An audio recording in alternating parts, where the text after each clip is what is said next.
Hey traders, I'm Charting Man Dan of TheChartGuys, trader and educator for the last 13 years. We've got the FOMC reaction here. The bears get the win on the day. We'll point out the key levels that they want to see break longer term, and we'll check in on our regional bank weakness.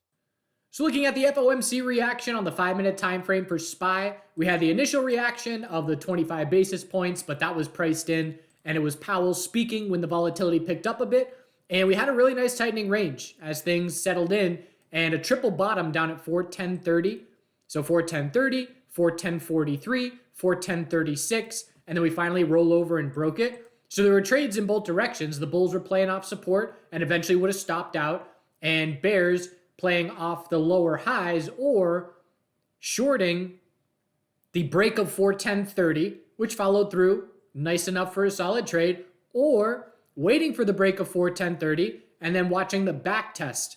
And it wasn't a perfect back test and rejection, but you can see we had that little resistance zone, and there's your back test and rejection, and could see that 410.30 was acting as resistance a bit on the attempt to get back up. So here's the bounce, and then fail the bounce high, and then that's pretty much seals the deal for bears to control the rest of the day from there. So where do we stand bigger picture? Definitely a win for the bears on the FOMC. As I keep talking about, tomorrow and Friday is when we see big money move around, because big money is not going to be able to react in the hour and 20 minutes after Powell has done his press conference. But SPY is clearly weaker than the NASDAQ, and the reason for that is because the financial sector has larger holdings. I should say the S&P 500 has the weight of the financial sector dragging it down. And we'll look at our regional banks in the financial sector in just a moment here. And it's all about 403.78. Anything above 403.78 is a daily high or low. The bears are pleased that we have already retraced over 50% of this bounce. So we had the bull move to end last week, and we've now given back almost 70% of that. And if we break 403.78, that is the weekly bull flag essentially failing. And then we'll be looking to lose weekly EMA 12. And the last time we saw weekly consolidation, I was saying, if we hold weekly EMA 12, the bulls are in full control. So that's a key level to be watching as well. So from here, it is all about 403.78, because if we hold that, then it's just a tightening range. But the bears have short-term momentum in their favor, and anything under 413.87 will just be an hourly lower high next bounce. I personally didn't do a whole lot of trading on the FOMC reaction. When we did break the low of the day, added a little bit of bear hedging into my IRA and had some trades earlier in the day, break even, a couple little flips, had a Tesla short. Tesla keeps struggling at this 165 level. And whenever you identify a level that keeps coming into play at least 2-3 times, you can just say, that's the level. And in the instance of Tesla, we topped out at 165, 165.49, 165 on the dot. And so we now have a clear resistance level. And so the simple statement is, if we are under 165, the bears have full short-term control. It's still a stair-step pattern with a higher low each day on this bounce. And today was an inside bar. We will have to see a break of 159.91 for the daily lower high to officially be set. And it is a possible daily bear flag at this point. The bulls would have to hold 152.37 and break the high of the bounce if we were going to negate the possibility of that being a bear flag. But there was a clear short. Looking for what I was seeing when I was grabbing it.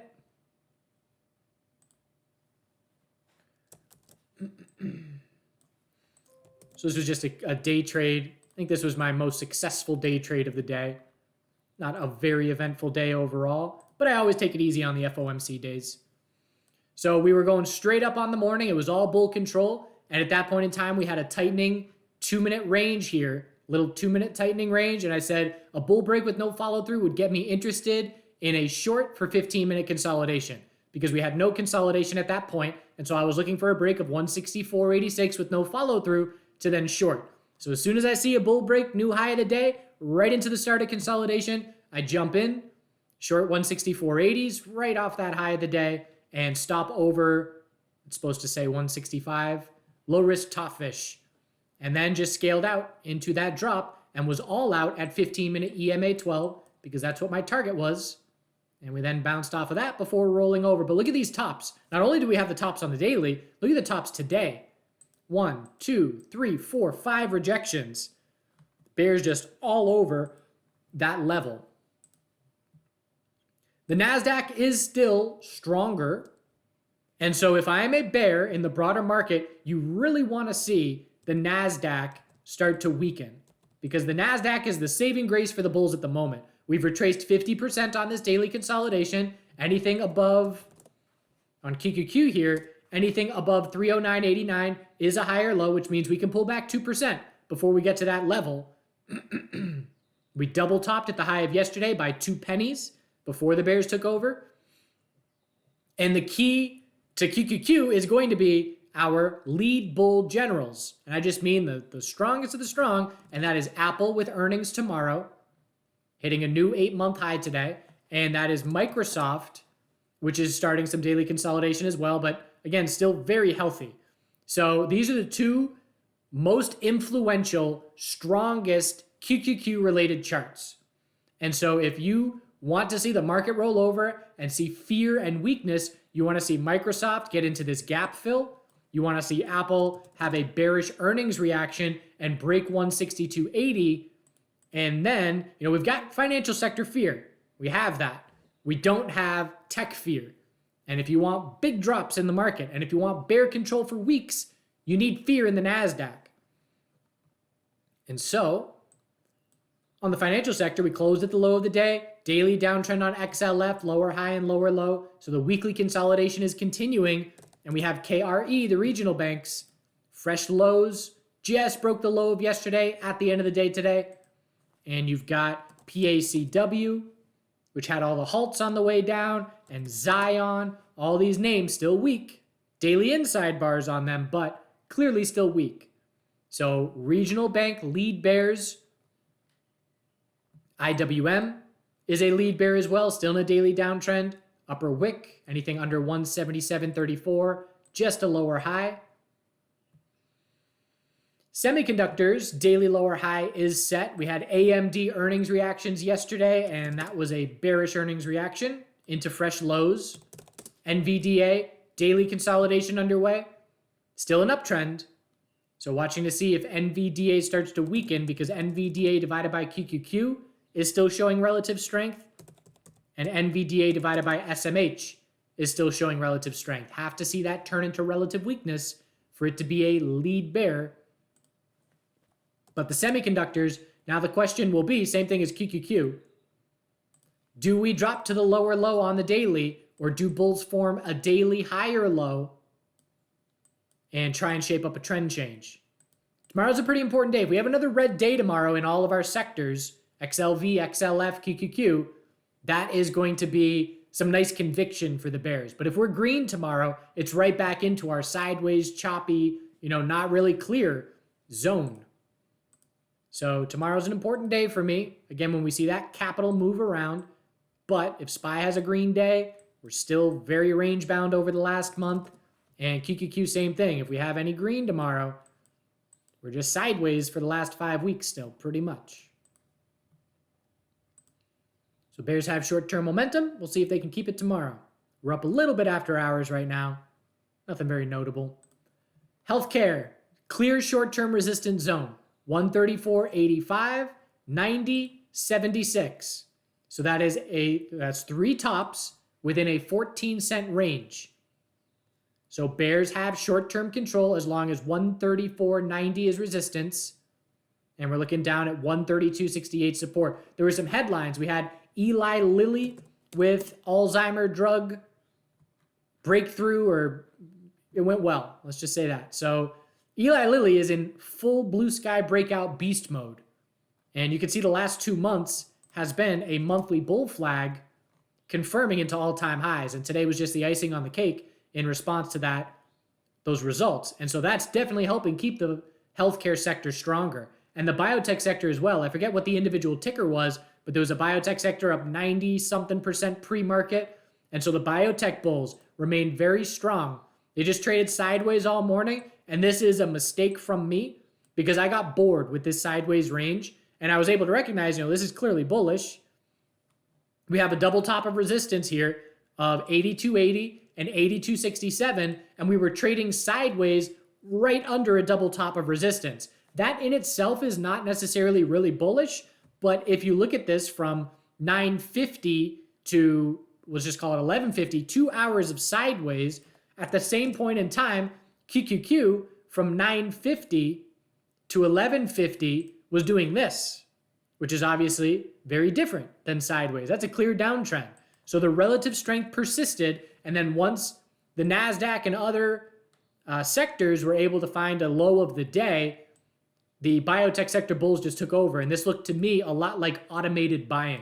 When you see that kind of action with just no consolidation and just straight up, it to me indicates automated buying and a very bullish day for the biotech sector, which, you look at the rest of the market and we're down in most places. Not a big red day, SPY down 0.7%, 0.65% for QQQ, 0.13% for XLV, so pretty much flat. But the biotech sector was up over 4%.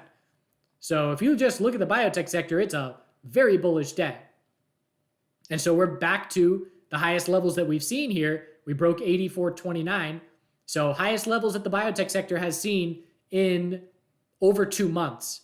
And so it is still acting as a laggard bull, and impressive day. We'll see how long the bulls can maintain the hourly and daily uptrend. A lot of space for an hourly higher low next consolidation. Crypto names, watching Riot. So the Bitcoin reaction to the FOMC is a non-event. Inside bar yesterday, inside bar today. So that's probably going to close as an inside bar in 3.5 hours. And then if it breaks bull, we'll have a 2-day equilibrium tightening up with a new higher low trying to be set there. And if it breaks bear, we're looking at the low of 27,000. But all in all, today was very uneventful for Bitcoin. So these crypto names have started to diverge a good bit. Riot was down 8.8%. MARA was flat. And so they both gave some updates on their operations, and MARA clearly much more bullish response than Riot. So still tightening up, the same as Bitcoin, watching this tightening range for how it breaks for bigger picture momentum, but MARA much stronger. So I take that information with me in the short term because it keeps changing as who's stronger, who's weaker. But if I'm looking bearish, I'm looking bearish on Riot. If I'm looking for a QQQ hourly lower high, I'm looking to short Riot for an hourly lower high. And if I'm looking for an hourly higher low, I'm watching MARA. So I always want to choose one who's on team bull, who's on team bear out of these two names. And then based on what the broader market is doing, that's the direction I'm focusing on based on the broader market. And then that's which name that I choose. The dollar back down to testing our base of support. So 100, 788, 182. And coming down towards that level at the moment, it's a daily trend change confirming with zero follow through, which is the potential of a weekly bear flag. We'll see if that support breaks. Metal bulls are strong. Gold is testing the recent high. And right after that is the all-time high. So weekly bull flag trying to confirm on gold. Silver is up there as well. A little bit more work to do on silver, but still seeing some strength. Still a potential weekly bull flag. And the miners also seeing green today. So weekly bull flag still on the table for the metals and the miners, still keeping an eye on that dollar key support. Also now paying more attention to TLRY, cannabis sector. First daily uptrend in over 5 weeks. No follow through because of the bearish reaction to the FOMC. But just watching for, this weekly time frame. Bears are looking a little bit exhausted. They've had full control forever. So I'm just keeping an eye on it. Just not falling asleep. Still not interested just yet, but I'm not falling asleep on TLRY because there will be a point in time, in my opinion, where TLRY is up 100% from its lows. And maybe I'll come back and reference this because that's going to happen at some point. Whether it happens from the current low of 217 and we're going up to 430, or whether we get another leg down and it happens from 190 to 360, wherever it happens from, a 100% move is coming in TLRY again. It's not game over. So it's not the kind of move I'm scaling into because we can definitely see another leg down, but just aware that when the volume and the volatility shows up and we get some momentum and some pressure on shorts, that I will be very interested in that reversal, but not for now. Oil still all bears. So on Team Bear, out of our major sectors, we got financial sector, IWM, and XLE. And oil dropping very hard over the last couple of weeks now. Really just the last week, it's been very hard. And we're looking back down at the low of 64.58. Bulls are certainly going to try and hold that level. And the energy sector, another solid red day today, joining in that weakness. So hourly downtrend guides on financials and energy. And there are still names with hourly uptrends in some of these big tech names. After we get Apple earnings out of the way, we'll be done with fundamentals for a while, which is nice. Just let the technicals do their thing. And all about those lows of last week. NASDAQ has to weaken for bears to start to get really comfortable. Still obviously opportunity in the financial sector and other places, but if we're talking the entire market pulling back for weeks, you've got to see the NASDAQ roll over and ideally lead the way down. All right. Hope you had a good day. Do good things, and we will see you tomorrow. Lilacs are in full bloom. They've got just clouds of scent that you walk through as you're making your way around the yard. Gonna put some in some water out in the sun with mint and make some lilac mint tea. Peonies are trying to open up. The ants like the nectar that is secreted as they are trying to open up. And there's some people that think the ants help the process. Others think it's inconsequential, but a bit of a symbiotic relationship. More peony, blueberry. This is where the mint is spreading out. A few different kinds, spearmint, mountain mint. This is the second year of the hardy kiwis here. So they're gonna climb up this trellis. There's already clematis there. I think the kiwis are gonna overtake it over the next few years. We've got our compost pile, and I had a ton of extra potatoes that I stuck in them. And so these are the potatoes starting to come up. And it's nice to have things that I just don't have to tend or care to at all. And they will either give me a bunch of potatoes or they won't.